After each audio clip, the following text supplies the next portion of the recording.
está Eduardo López. Eduardo, ¿cómo estás? Buenas noches. Buenas noches, ¿cómo le va a todos ustedes? Muy bien, Eduardo, muy bien, muy bien. Bueno, estamos tratando de armar el mapa del lunes. Estamos, por ejemplo, con dudas. ¿Bares y restaurantes? Yo creo que van a seguir cerrados, ¿o no? A mí, primero, voy a ser honesto, esa lista, yo por lo menos no he sido consultado, ¿está bien? Sí, es extraoficial, ¿eh? No la tomamos como oficial nosotros, perfecto, ¿eh? Perfecto. No, la tomamos como versión. Está bien. Me parece, con todo respeto a quien fabricó la lista o esta oficial, que es una lista muy optimista, me parece, ¿no? Acabamos de decir eso, Eduardo, acabamos de decir eso. Perfecto. No, está bien. Yo creo que esto que hay que ir analizando todos los datos que estamos encontrando. Creo que algún grado de flexibilización de la cuarentena tiene que haber. Yo sigo sosteniendo que hay 3 ítems que yo prácticamente creo que hay que mantenerlos sin ninguna duda, que son los mayores de 65 años, porque es el grupo más vulnerable, el que más se interna. Uno mira la cifra, mira las edades de los pacientes que lamentablemente fallecieron, son todos individuos por encima, la gran mayoría por encima de 60 años. En segundo lugar, yo creo que hay que mantener el ciclo electivo primario, secundario y unitario cerrado.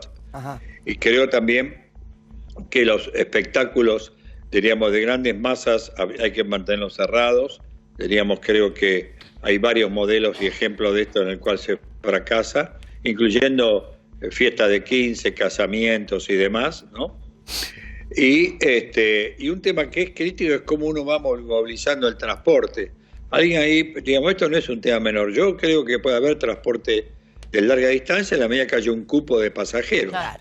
Que eso se cumpla. Porque si va a haber un pasajero al lado de otro, cada asiento en los micro de larga distancia tiene alrededor de 70 centímetros de distancia, con lo cual no cumple 70, 80, con lo cual no cumplen el distanciamiento social que está recomendando el Ministerio de Salud. ¿Y qué flexibilizaría usted, doctor?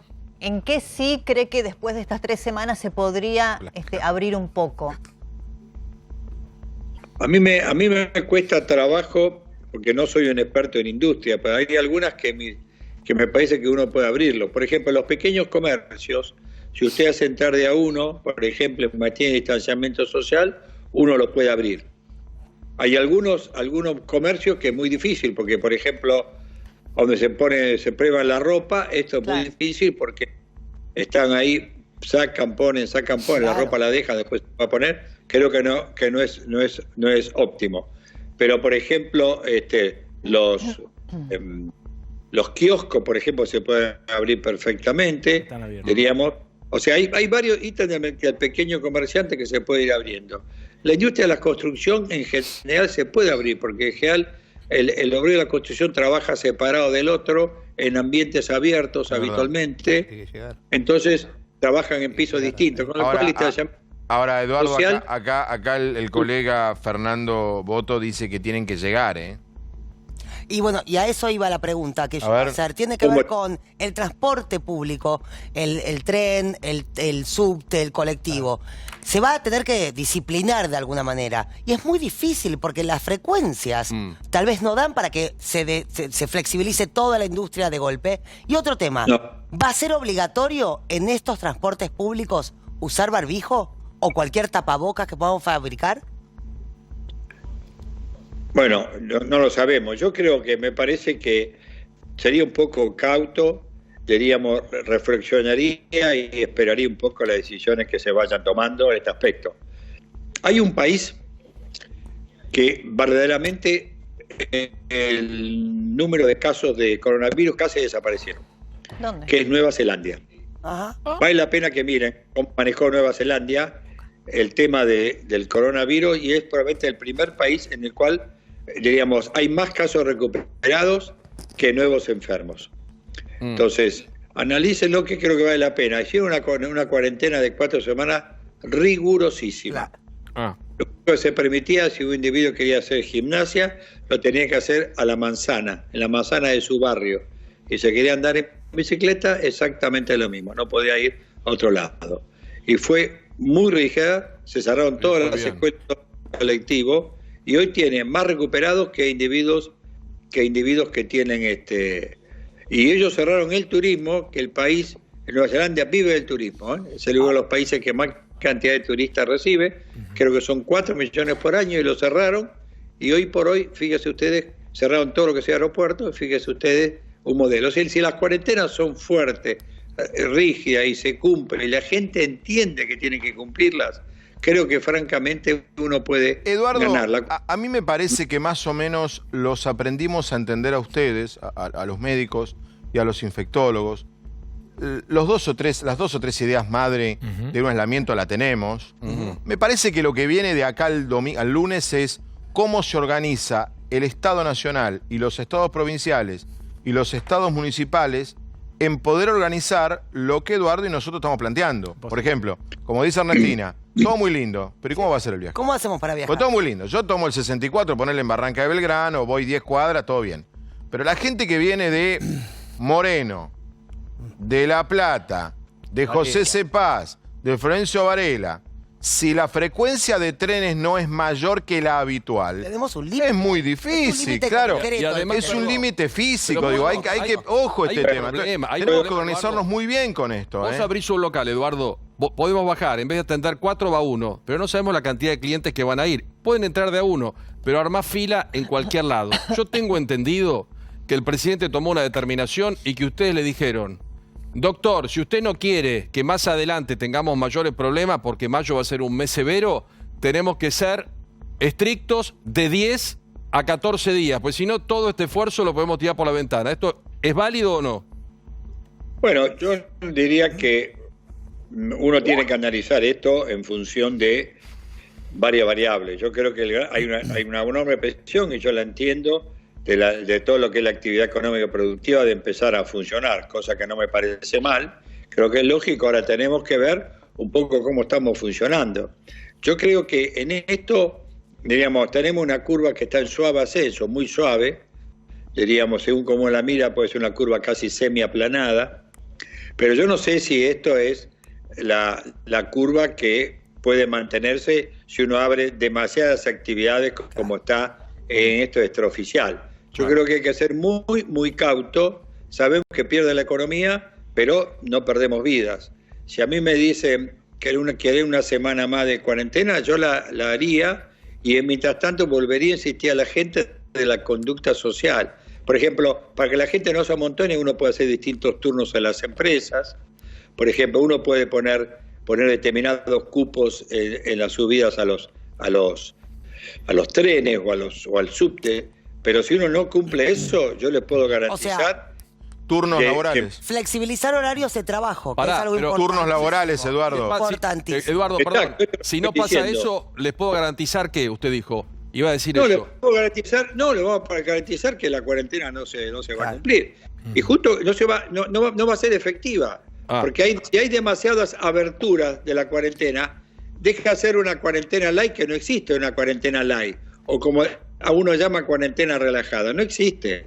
La cuarentena es cuarentena, uno puede flexibilizarla, la puede hacer de forma gradual, pero no puede ser light. Y Eduardo, ¿cómo evalúa usted lo que se hizo hasta ahora? Porque nosotros fuimos viendo que ya la semana pasada no era lo mismo que la primera, y estos primeros días de la semana, ayer y hoy, en algunas zonas, sobre todo el Gran Buenos Aires, tampoco eran lo mismo que la semana pasada. Entonces, de facto se va relajando un poco la cosa. ¿Cómo evalúa usted? Porque estas decisiones que usted dice que hay que tomar, tenemos 5 días para tomarla, y sería bueno que no las anunciemos tampoco el domingo a la noche como la última vez. Ya ir sabiendo lo que nos vamos a enfrentar. ¿Cómo lo evalúa usted? ¿Cómo estamos hasta ahora y cómo ve los días que faltan?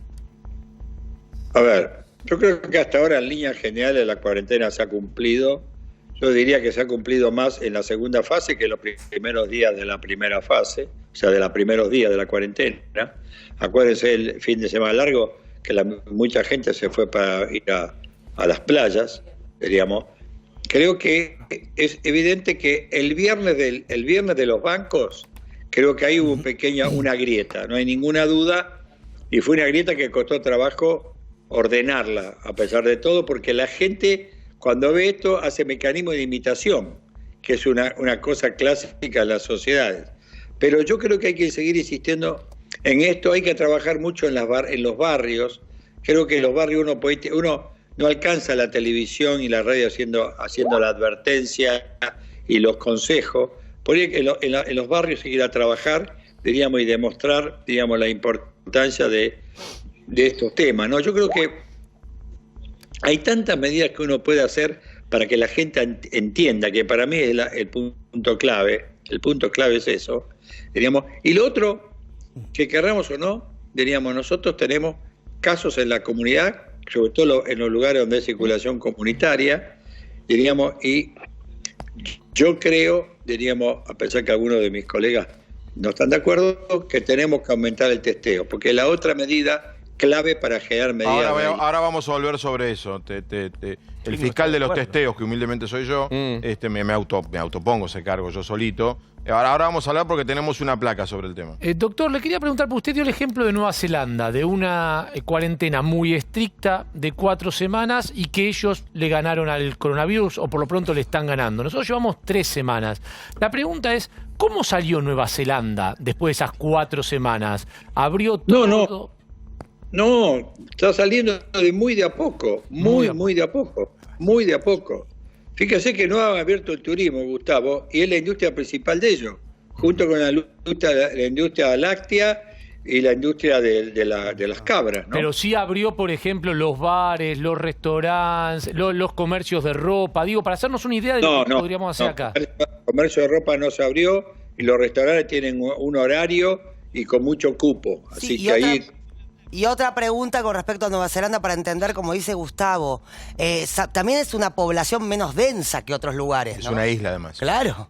Y es una isla como Taiwán, que es importantísimo de entender. Oakland es Caballito, yo conozco. Nueva Zelanda, bueno, Nueva Zelanda son 2 islas, la capital está en una y la ciudad más importante está en la otra.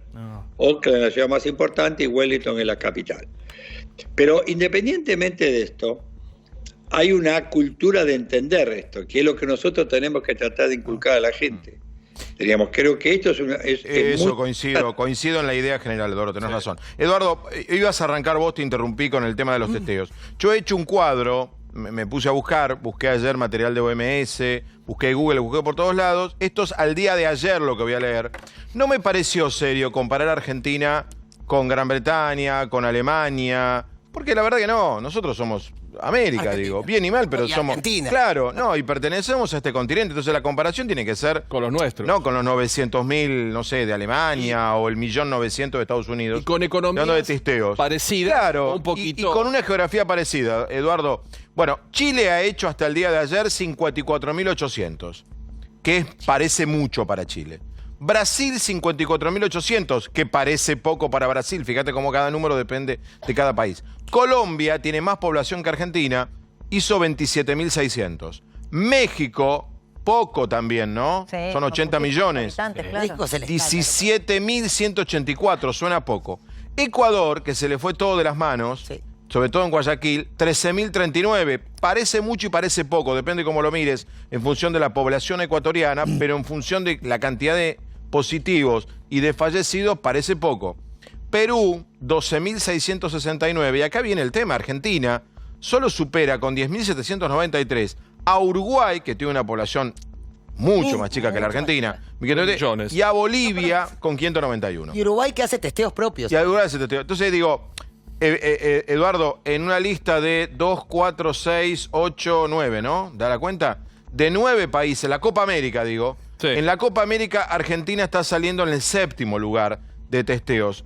Te digo como prólogo para lo que ibas a decir. No, digo, yo creo que en esto, lo mío es una sugerencia, diríamos, no quiere generar ninguna polémica, porque en un momento de cuarentena, en una pandemia, no hay que generar polémica, es lo que dice la Organización Mundial de la Salud y la mayoría de los países dice, quédese en casa, que es la cuarentena más perfecta, y la segunda, aumenten los testeos.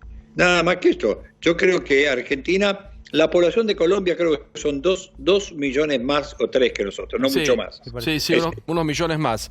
Bueno, exacto. Vos tenés, Eduardo, a Ecuador, que tiene un desastre, un colapso sanitario, y hace testeos por 13.000, algo más de 3.000 que nosotros, y ellos tienen una población más chica que Argentina. Más baja. Más baja que Argentina. Por eso, me parece humildemente, digo, esto es creo que hay que hacer más testeo, y lo mío es por un tema que es lógico. Si yo testeo a la gente de pocos síntomas, que igual contagia igual que el individuo internado en cuanto a la cantidad de carga viral, y yo la saco de la comunidad, ese individuo pierde su capacidad de 2.6 a 3 de contagiar a otros 3, ¿me explico? Y esos otros 3 a otros 3, con lo cual es cuando aumenta la curva de tipo geométrica. Pero ese doctor, a ver, Eduardo, pero entre todos estos países, porque acá se sabe que nos vamos a contagiar. Lamentablemente el virus es, digamos, de un alto nivel de toxicidad, por llamarlo de una manera. Entonces depende mucho para aplanar esa curva y para que el servicio sanitario tenga respuesta, en qué momento cada país decidió hacer cuarentena. Y entre todos estos números de testeos, también tiene que haber un número que es en qué fecha cada país quiso hacer la cuarentena, ¿verdad? Es correcto. Nosotros, en ese sentido, usted sabe que yo he defendido muchísimo esta cuarentena porque creo que se hizo muy precozmente y se tomaron muchas medidas que al principio parecían antipáticas, pero que evidentemente algún efecto está dando, diríamos, y todo el mundo, acuérdense cuando se preguntaba en la primera semana si la cuarentena estaba dando efecto y siempre decíamos que había que esperar más adelante, y estamos viendo que esto está aplanado. Ahora, que esta curva es buena. Ahora, esto no implica, digamos, que nosotros tengamos un gran testeo. Entonces yo creo que uno cuando testea le va a aumentar la curva de positivo. Pero Eduardo, nosotros creemos, y así es, que vos sos una persona muy escuchada, digo, en el ambiente oficial. A mí cuando me enteré que vos estabas diciendo el fin de semana hacen falta testeos, un poco me preocupé, porque lo digamos nosotros, bueno, no importa. Pero vos no sos una persona más. Está bien, pero en este tema. Lo que uno trata de hacer, y esto no es, vuelvo de nuevo, no es para generar polémica ni para generar, es lo que aconsejan, diríamos, distintos organismos, y que es la experiencia de los países que están funcionando, que han podido pararla. Entonces, doctor, ¿cómo se sale de la cuarentena? Porque, a ver, nosotros consultamos a los funcionarios de gobierno estos días y lo que nos cuentan es que el comité de expertos, los científicos, la gente de salud pública le va a acercar al presidente Alberto Fernández la curva final o el rediseño de esas proyecciones que hemos visto, ¿no es cierto?, del Ministerio de Salud, acorde a la realidad de hoy, digamos, ¿no? ¿Qué pasó después de estas 3 semanas de cuarentena? ¿Cómo estamos respecto de casos, curva de contagios, muertes, etcétera? Ahora, ¿cómo puede ser, digamos, lo suficientemente fidedigna esa proyección si tenemos bajo nivel de testeo? ¿Cómo se pueden tomar decisiones políticas y de salud pública en este contexto? A ver, yo creo que ni una tragedia ni que estamos en el país de las maravillas. Yo creo que usted mismo sabe que la cuarentena está teniendo un impacto, esto es obvio, porque usted diga, porque la cantidad de camas de terapia intensiva no se han llenado y no se han llenado. Eso es verdad. Entonces, que eso es un parámetro grosero, pero muy, muy vívido, que la cuarentena está funcionando. Lo mismo que decía anoche Stoll. Claro. Lo mismo que decía anoche con Robert Stoll. Claro, ahora, ¿qué pasa con esto? Si usted va saliendo de la cuarentena, diríamos, usted tiene que tener la seguridad que a usted no le explote. ¿Me explico? Claramente. Para no explotarlo, una de las herramientas que reaconsejan todos es aumentar los testeos para sacar de la, permítame la palabra que es muy grosera, la circulación a los pacientes que pueden contagiar. ¿Está bien? Este es el principio. Ahora, no creo que el gobierno, y en esto le vuelvo a repetir, yo creo que, diríamos, el presidente la tiene muy clara, diríamos, no creo que el gobierno haga una cuarentena light ni una cuarentena relajada.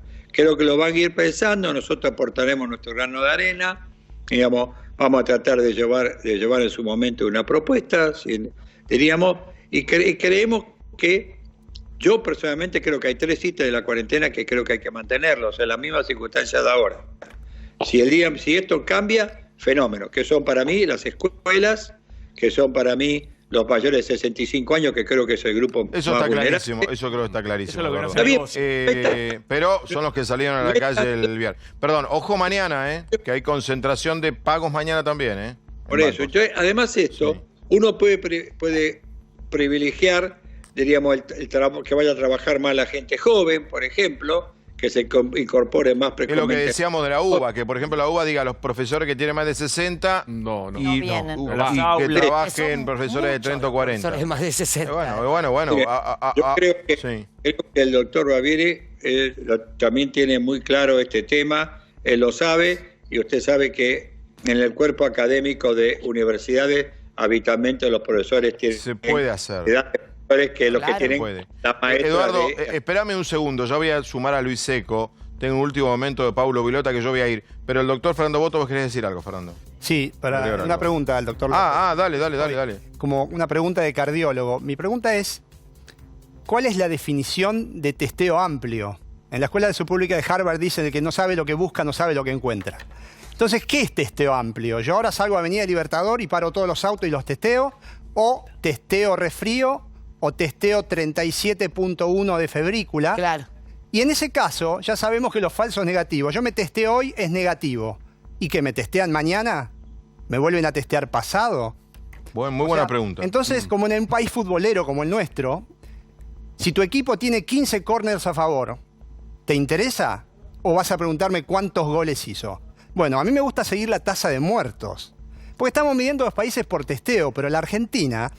Vos lo pusiste recién antepenúltimo en la tabla, pero si lo miramos... se puso Argentina, no lo pusimos nosotros. Si lo pusiste en el comentario, si lo miramos por la mortalidad de Argentina, vamos bien. Mira, a ver, poneme la tabla que más o menos me acuerdo de memoria. A ver, poneme la tabla, Mudo, en función de letalidad. Lo que pasa es que la letalidad también tiene que ver con cantidad de positivos y cantidad de población. Claro, bueno, pero ahí hay un Brasil siempre va a tener más. ¿Hay que mirarlo cada millón de habitantes o hay que mirarlo en relación a contagiados? A ver, por ejemplo, Chile creo que tenía 5.000 positivos y 30 fallecidos, la mitad de Argentina.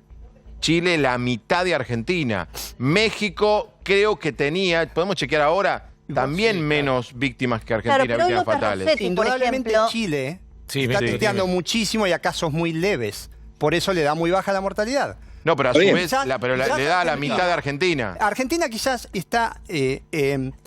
testeando a los que tiene que testear, que son los casos con fiebre y síntomas agregados. No. ¿Sí? Eso es lo que está pasando como el caso. No. Hoy. No. Eso está pasando hace 3 días. Argentina no testeaba. Claro, Argentina solo testeaba a los que habían viajado o tenían contacto de viaje. Ahora está pasando. Si vos ibas con 39 grados. Solo algunos de esos. Y algunos.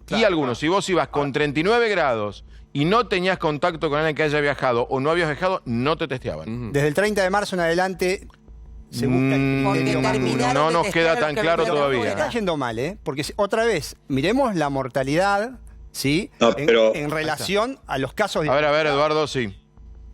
Boto, la mortalidad pasa por distintos canales, ¿no? Sí, claro. Porque no tiene impacto el testeo con respecto a la mortalidad. Por eso hemos agregado neumonía de origen desconocido grave, porque una de las posibilidades es que a vos se te escapen las neumonías graves que uno no las testea con COVID-19. Claro, ese es el dato. En la realidad entra una serie de datos, diríamos que no está implícito por cuánto testeás, edad del paciente, comorbilidades, peso tardío a la alta complejidad, etcétera. Yo creo que en esto la mortalidad no se puede. Argentina tiene una mortalidad que en el fondo es estándar, alrededor de 2,5 al 3%. Fíjate, 3,3. Es un estándar, pero por ejemplo, mirá qué interesante, lo que vos decís es cierto. Si yo testeo mucha cantidad, a mí me baja la mortalidad porque empiezo a testear. Pero ¿qué tiene impacto ese testeo? Que saco individuos que contagian de la circulación. Claro. Entonces puedo manejar mejor la pandemia. Está clarísimo. Ese es el concepto. Clarísimo. El concepto es ese.